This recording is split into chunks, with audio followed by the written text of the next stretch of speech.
اتنی بہت سی خبریں ہیں کہ زبان یاد رکھنا مشکل ہے۔ ایک بات طے ہے کہ پی ٹی آئی کو مکمل طور پر پامال اور تباہ کرنے کا فیصلہ کر لیا گیا ہے اور اس کے لیے ہر ممکن قدم اٹھایا جا رہا ہے۔ 90 سالہ میاں محمد اظہر سابق گورنر کو دھمکی دی گئی ان کے صاحبزادے حماد اظہر کے بقول کہ ان کے 2 صاحبزادیوں کو بھی گرفتار کیا جا سکتا ہے۔ پھر چھاپا مارا گیا لیکن اس وقت وہ وہاں نہیں تھی۔ میاں صاحب نے پیشکش کی کہ وہ خود گرفتاری دینے کے لیے تیار ہیں، لیکن اصل ہدف تو حماد اظہر کو الگ کرنا ہے پارٹی سے۔ وہ ان اہم رہنماؤں میں سے ایک ہیں کہ جن کو پارٹی سے الگ کیے بغیر یہ سمجھا جاتا ہے کہ مقاصد حاصل نہیں کیے جا سکتے۔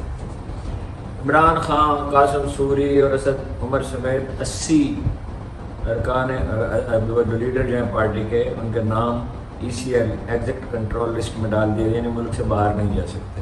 عمران خان تو خیر جانے ہی نہیں چاہتے، لیکن باقی لوگوں پہ بھی نفسیاتی دباؤ ڈالنے کے لیے، اور عمران خان پہ بھی ظاہر نفسیاتی دباؤ ڈالنے کے لیے۔ جہانگیر ترین صاحب پارٹی بنانے کے لیے سرگرم ہو گئے ہیں، بلکہ کہنا چاہیے کہ پارٹی پر قبضہ جمانے کے لیے سرگرم ہو گئے۔ اب ان کا جہاز حرکت میں آئے گا اور پوری توانائی کے ساتھ وہ بروکار آئیں گے۔ ظاہر ہے کہ تھپکی انہیں دی جا چکی ہے اور وسائل بھی مہیا کیے جائیں گے اور پوری پشت پناہی ان کے کی جائے گی۔ بیچ میں ایک اچھی خبر یہ ہے کہ عمر سرفراز چیمہ نے پارٹی چھوڑنے سے انکار کر دیا ہے اور یہ کہا میں ایک نظریاتی کارکن ہوں اور نظریاتی کارکن پارٹی نہیں چھوڑ کرتے۔ ملتان میں کچھ لوگوں نے جو غیر معروف ہے تحریک انصاف حقیقی بنانے کا اعلان کرتے ہیں۔ حقیقی پارٹیاں بہت بنتی رہی ہیں ملک میں، بعد میں وہ دھوپ میں رکھی برف کی طرح تحلیل ہو جاتی ہیں، لیکن بہرحال پروپیگنڈا کے لیے تو کام آتی ہیں۔ آڈیو لیڈس کی تحقیقات شروع ہو گئی ہے۔ جناب محترم قبلہ جسٹس فائز عیسیٰ صاحب نے ثاقب نثار کے فرزند کو طلب کیا ہے، نجم ثاقب کو۔ ادھر جناب فیصل بابڑا صاحب متحرک ہو گئے ہیں۔ فیصل بابڑا کے بارے میں سمجھا جاتا ہے کہ وہ ہمیشہ سے وہ کچھ لوگوں کے لیے کام کر رہے تھے، نام لینے کی ضرورت نہیں ہے، اور عمران خان صاحب کو بھی اس کا ادراک ہی نہیں ہو سکا ہے کہ ان کے لیے قومی اسمبلی کی سیٹ ضائع کی، حالانکہ لوگ انہیں توجہ دلاتے رہے، اور بلکہ 2 سیٹیں ضائع کی۔ ایک دفعہ وہ ضمنی الیکشن میں لڑے اور 5ویں نمبر پہ آئے، پھر ایک قومی اسمبلی کی سیٹ جیتے، پھر وہ ڈکلیریشن ان کا غلط تھا تو وہ ہٹا دیا، ان کو سینیٹر بنایا گیا، ظاہر ہے انہیں برطرف ہی ہونا تھا۔ ادھر خواجہ آصف صاحب اب وہ فرما رہے ہیں فیصل بابڑا صاحب کہ ہمارا احتساب ہو سکتا ہے تو جنرل فیض حمید کیوں نہیں ہو سکتا؟ جنرل فیض حمید ظاہر ہے کس کا ہدف ہے، اور فرماتے ہیں کہ بہاولپور میں، چکوال میں، کوئٹہ میں جو کچھ انہوں نے کیا سب ان کے کارنامے بیان کروں گا، اور فرماتے ہیں کہ انہیں گرفتار ہونا چاہیے ہر حال میں۔ ادھر خواجہ آصف صاحب جو ہیں انہوں نے ایک بار پھر ارشاد کیا ہے کہ 9 مئی کے واقعات کی وجہ سے پی ٹی آئی پہ پابندی لگنی چاہیے۔ پابندی کیسے لگ سکتی ہے؟ سپریم کورٹ قرار دے چکی ہے سیاسی جماعتوں پہ پابندی نہیں لگ سکتی، اور لگ جائے اس کی جگہ نئی پارٹی بن جائے گی، لیکن بہرحال کوئی حربہ باقی نہ رہ جائے۔ احمد ڈوگر جو پی ٹی آئی کے MNA ہیں ملتان سے، تو ان کے سارے پٹرول پمپ اور شادی ہال سمیت ان کے سارے کاروبار جو ہیں وہ بند کر دیں۔ پٹرول پمپ بھی بند، شادی ہال بھی بند، باقی بھی سب کچھ بند۔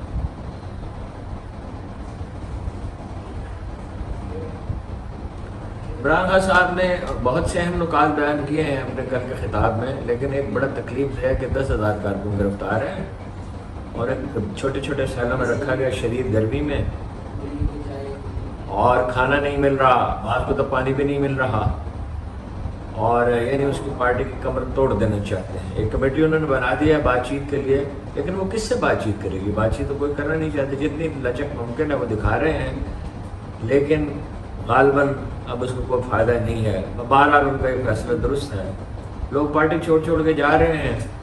PP 247 سے ٹکٹ ہولڈر احسان الحق جو MNA تھے، شاید ڈاکٹر حیدر علی خان رحیم یار خان سے امیدوار تھے، ڈاکٹر حیدر علی خان رحیم یار خان سے ٹکٹ ہولڈر، اور جہاں زیب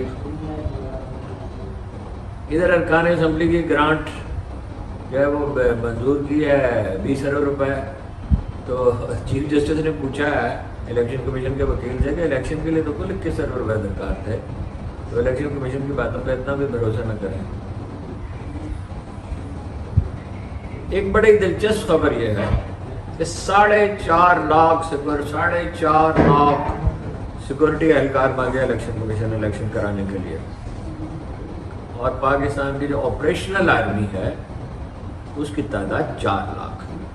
اسی طرح جیسے 2013 کے الیکشن میں چیف الیکشن کمشنر صاحب نے فخرو بھائی نے 80,000 افسر مانگے تھے، تو انہیں بتایا گیا تھا کہ افسروں کی کل تعداد 25,000 ہے، اب شاید کچھ زیادہ ہے۔ محمود الرشید کے داماد اکرم عثمان غالباً نام ہے، حاجی اکرم عثمان، اور ان کے 18 ساتھیوں کے خلاف فوجی عدالتوں میں مقدمات چلیں گے، اور بھی کچھ لوگ الگ ہوئے ہیں، اب کس کس کا نام لیا جائے۔ سینیٹر عبد القادر الگ ہو گئے ہیں، اور کچھ اور ڈپٹی اسپیکر سمیت کچھ اور سینیٹر بھی الگ ہو جائیں گے۔